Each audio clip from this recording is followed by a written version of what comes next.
Hi guys, welcome back to Wildworx. Today we're going to be showcasing this VW T6 that we've just finished for a customer. It's going to be heading off to him tomorrow, so tonight we're going to be filming and giving you guys a sneaky peek so you can have a look. Now, some of you may have been following the journey of this van.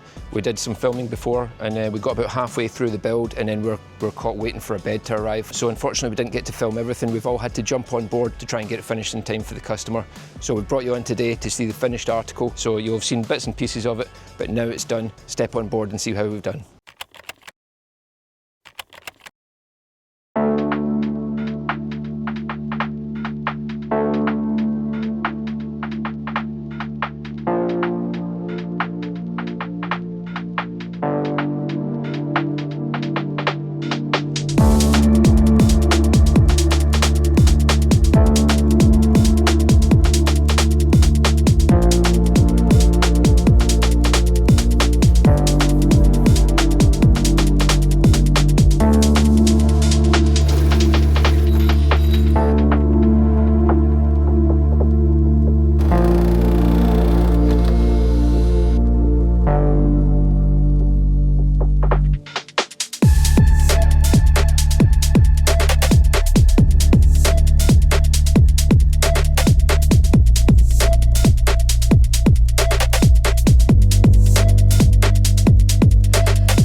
We haven't done too much to the outside of this van, to the exterior.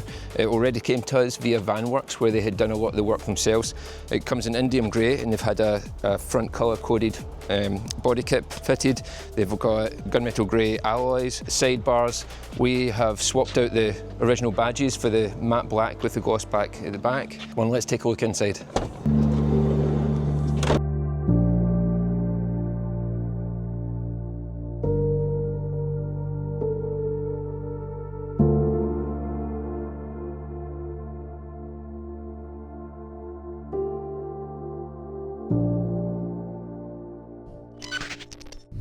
I'm going to jump in and open up the roof and show you how it all works. This is the Skyline Aurora model. It's our kind of bread and butter go-to roof for van conversions. It's better than the standard roof because it doesn't have the tie-down straps. We always feel like with the tie-down straps, it always depends who's brought the roof down previously as to how tight the roof is. Whereas with these, it's a turnbuckle, and so the roof is either closed or it's open. There's no in-between. So inside, we've got this lid here which closes over the top, and it means you don't have any of the canopy hanging down, looking messy or interfering with your head while you're driving. It's great even when you've got the roof popped up. You can close it up, and it means that your pillows don't fall down at night and just gives you that much of a longer bed. Pull this back, and then we can open up these. Now this is where the key comes in. Unlatch that side, unlatch this side, then we can just give the roof a shove. Now it's on gas struts, So you don't need to push it all the way. It'll take itself up and it'll tension itself. The difference with a bifold bed and a single hinge bed is you don't just lift it from the front to lift up the bed platform. You have to originally pop this hinge here. Pop that bit up there, then we can give it a shove. That's on gas struts as well, so it's very easy to use. The canopy on this comes as standard with a fly mesh either side. You can just roll these up. Great for ventilation, which is really what we need just now. It's a roasting hot day. It's like 30 degrees or above. And I'm certainly not used to it coming from Glasgow. And on the front here, you've got your window. You can unzip the scenic canvas. Now this is absolutely ideal. See if you wake up in your van, especially if you've got 4 of you sleeping in here, if it's a family of 4 and it's a roasting hot day like it is today. You wake up in your van, a lot of condensation, open up the scenic canvas, just let the wind whistle in, a bit of fresh air in your van, get the temperature down. Not only that, but it's a fantastic place to get a good view. You can bring the bedboard down, sit on the edge of it and take in the scenery. So this van was originally a combi when it came to us, so it had a second row of seats in here, brackets in the floor, rubberised floor. So we removed all that. It does have the double door here, and chatting to the customer, he'd said that he would still like to have the flush furniture. He didn't want in the kitchen the fridge sticking out, and he just wanted a flat back on the other side. So usually we would have flush fitting furniture with sliding bed rails. It's a bit more difficult with the sliding door because you're losing a little bit of the depth for your fridge. So usually we'd fit a CRX 50. We've had to drop it down to a 40-litre fridge this time, so we've gone with a Vitrofigo fridge. We've got a little freezer compartment at the top, loads of room. It's actually got, I think it's 43 litres. What we've done is we've moved the compressor from the fridge into a unit in here, so we keep all of our water pump and everything in here and move the compressor in there, and it takes the compressor off the back of the fridge, which then allows you to have a shallower fridge, which means you can fit it in this narrow space. So we've got a little storage compartment in the top here. We've got some storage under there. We've got storage in here. Now we've gone with a CBE control system for our 12-volt habitation side. So the CBE is these 2 boxes here. So we have our main distribution for the 230 volt, and we've got our main distribution for the 12-volt blade fuses. For our charging side, we've gone for Victron. So Victron's a very popular brand for charging units. They're very smart, they're all app controllable, so you can go onto your phone and see exactly how much power you're getting. This is the MPPT controller for the solar panel. So the power comes from your solar panel into this box, makes it compatible for your battery and sends it the right amount. This one here is your Blue Smart IP22 charger. This is your 230 volt charger, so when you plug in at a campsite, this is the one that's going to be charging your batteries. Although there's lots that you can do with it on the app, you can change all the settings, you can go in and monitor exactly what kind of charging you're getting. It's also designed to just work away in the background. So if you don't want to know anything about the stats or anything, and you just want to come in and press things and they work, that's what this kit's going to do. But if you're a bit like me and you want to know exactly how much solar you're getting, how long your batteries are going to last, then you're going to want to get the app. It's really good, it's really easy to use, and it picks up, you don't need to have a different app for each appliance, it picks up each one so you can see them all on the one screen. Now with the CBE kit comes this really nice digital control panel. It's got a really nice user interface. It tells you exactly what you've got in your leisure batteries. It gives you a quick view as well from the home screen of your leisure battery and also your fresh water tank. Press this little tank level button, it'll show you what you've got in your fresh tank. It has an alarm that comes on in your grey water tank if you have one fitted. This vehicle doesn't, but on the larger campers and motorhomes that we build, it comes on, it beeps and tells you when your tank's almost full. Got the master switch for all your lights, so you don't have to go around looking for the individual lights before you go to sleep. And you've got the power button for your pump, and if you did have an awning fitted, then this is where you'd wire it into for your exterior awning light. This little box in here, this is the controller for our gas.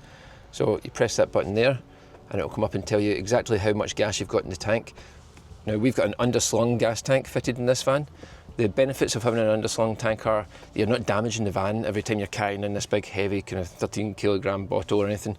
In a van like this size you'd usually have a small camping gas bottle, but even then you have to screw the top on. So you're having to lift it in, attach it and screw it on. Whenever you see a van that's a few years old, you quite often have quite a lot of scrapes to the camper furniture around about the back. So it avoids that. It also has more of a safety element as well. If you're going to have any leaks from the bottle or anything, then it's going to be outside the van.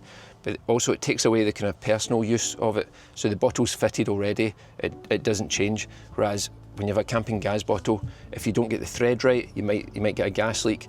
If you're bashing the tank in when you're installing it, you can end up with leaks going on there. It just takes away an extra element of danger in the camper. So the best thing about this is you can turn the gas off. If you've still got your flames lit when you turn it off, it'll burn for about 3 or 4 seconds until it's burned everything out in the pipe, and then it'll peter down. You'll be left with no gas in the van at all, so the only gas will be underneath in your bottle. This piece of kit here is for our Eberspacher diesel night heater. So this takes a dip into our existing diesel tank, so there's no need to fill an extra diesel tank like you would have with like a Chinese heater. These are tried and tested. They're a really good piece of kit. You are going to pay more for this than you would do for a Chinese or for a planner. They're tried and tested. There's lots of spare parts out there for them, and the customer service is excellent. So if anything goes wrong with it, you can just phone up and they can talk you through what to do, or you can bring it back to a company like ourselves and we can do it for you. Everybody who fits heaters will know how to fit an Eberspacher or a Webasto heater. They're very much the same, and they'll know how to talk you through any troubleshooting. So I've gone for a Dometic Combi unit. This has got our 2-ring gas burner, and it's got a small sink, a little flip-up tap. Now we've also got an underslung water tank in this van. So in this van we've got 2 tanks underneath, so we've got 48 litres of fresh water. You can have them as a 24 litre fresh tank and a 24 litre grey water tank. In a van this size, we ask the customer, most customers prefer to carry more fresh water, and they'll take a basin for the sink, so that if they are staying somewhere that they don't feel comfortable draining the water at the bottom, they can put the basin underneath where the outflow goes. With the controller just up there for the gas, you just need to turn that on, and there we go, we're lit. It's very easy. It's got a flame failure device, so if you've got all the windows open for ventilation, if the flame does get blown out and you're not paying attention, it will turn itself off. You've got the glass lids up here to prevent splash onto the windows. These are not heat rated, so it's advisable to not put hot pans onto them. For our window shades, we always fit van shades. We very rarely ever fit curtains unless a customer specifically wants them. These are a really nice solution. Get them carpeted in the same colour as your van. You can also choose the colour of your shade. They've got a large array of choices there, and it gives you a complete blackout option. And it's not something you ever need to think about. You don't need to stick things onto your window or worry whether you've brought them with you or not. They're just always there.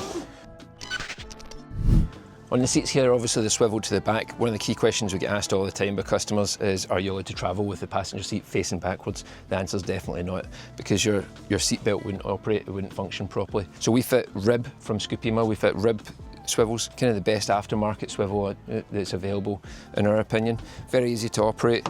I'm just going to pull the chair forwards a wee bit so it doesn't fill in the B-pillar. Swivel it round, that's it locked into position. You've just got a little red tab there that when you want to unlock it, you just pull that to the side and you can swivel the chair around again. Instead of a fitted table onto the units, we prefer to go for this option here. It stows away nicely into the sliding door. It's called a locate table. It's from a company called Innovative Camper Solutions. They're our go-to table because you can use them inside the van. You can turn them sideways if you've got one person sitting in the back and one person sitting in the front. You can turn them sideways if you get both of you sitting on the bench, or you can take them outside and use them outside the van as well. They're freestanding, and they just come away into this nice kit. Fixes on using the existing fittings, so you're not actually drilling anything into the van. And to get it out, just lift up, and then the legs just fold out and click into place. So yeah, you can use this outside the van, or you can carry it and use it inside the van. The legs they've got slight height adjustable, so if you're on uneven ground, then it's nice to make it even. So this is our fill point for our underslung tank. It comes from Propex. You just pop this little cap off. This is just a dust cover. You connect the bayonet on there. You fill it with auto gas from the fuel station. The beauty about this is that it has this little fitment here. So if you're taking a portable barbecue away with you, rather than having to carry a separate gas tank, fit your rubber hose onto here, and rather than your regulator, you'd have a little clip on there. That stays with your barbecue at all times. And when you want to attach it, you just press it into the end there, locks into place. You've got a little tap to open it and close it. As long as you've got a long enough hose, you can take it anywhere around about your van. A great little add-on to your underslung tank. Makes life a wee bit easier and gives you a wee bit more storage space in the van. So we've got 300 watts of solar panel on the roof, and this is what we call a semi-flexible panel. It's only about 3 mil thick. It's very lightweight and very wind resistant, so you're not going to get any drag from it while you're driving. It's a really good piece of kit, and it's a massive solar panel to go on a van this size, so he's never going to have any issues with his power. We've got a 100 amp hour lithium battery on board. This is going to feed that battery. It's going to keep it topped up at all times. We've got loads of storage in here, so you've got a tambour door for access when you're inside the van. We've got a big shelving unit in here, top and bottom storage. Big storage compartment that goes all the way to the front in there. Great for storing camping seats and your hookup, all that sort of stuff. And you'll see with this bed here that it comes all the way to the back. That's because this is on a glide motion slide kit for the rib bed. Those of you familiar with rib beds will know that they usually sit a wee bit further forwards than this because the back cushion comes down, so usually you have a kind of parcel shelf here. You can do that with this. All you need to do is move it forwards on the glide motion rail, put the back shelf down, giving you a nice storage top and bottom so you can still use it as a trunk space. The beauty about these beds in the rail kit is that if you wanted to still use your camper van as a bit of a van for helping move house or doing some work, you can move this bed all the way up to behind the front seats and have a huge boot space. It's also great when you've got kids because you can move them up really close to you, so they're sitting right behind you and it's easy to pass them things and drinks and whatnot while you're driving. Likewise, when the kids are a wee bit older and a wee bit more annoying, you can push them all the way to the back and they can listen to their own music and be out the way in the back of the van. Now, a rib bed differs from a rock and roll bed in the way that it operates. So a rock and roll bed, they tend to sit like this, and when you pull them from the front, they'll concertina flat. What that means though is that the seats that you're sitting on is going to be the same surface that you're sleeping on. So you'll see here that this is a nice contoured seat. It has adjustable headrests. You can get them with armrests. It also has isofix points for kids' seats. So to move this bed, all we need to do is lift the cushion, we'll release the brakes underneath, and we can pull it forwards. Both the brakes are down. Now you can either have it all the way at the back, or you can move it all the way to the front so you're sitting right with the passengers in the front cab. Gives you a massive boot space. If you didn't have anybody sitting in here, you can move it all the way forwards, utilise that whole area. I'm just going to lock it into position. I'm going to drop this down, drop the rear cushion down. So if you pull up somewhere nice, you've got a nice lake shot out the back of the van, you pop the tailgate open, set your bed up like this, open up your fridge, get a nice little bottle of wine, and lie down here and take in the view. Join us next week where we're going to be comparing a transporter conversion like this to one of our larger builds into a MAN TGE. We're going to be heading out to Wales where we're going to be taking the van onto the beach, seeing how it performs off-road. As always, don't forget to like and subscribe.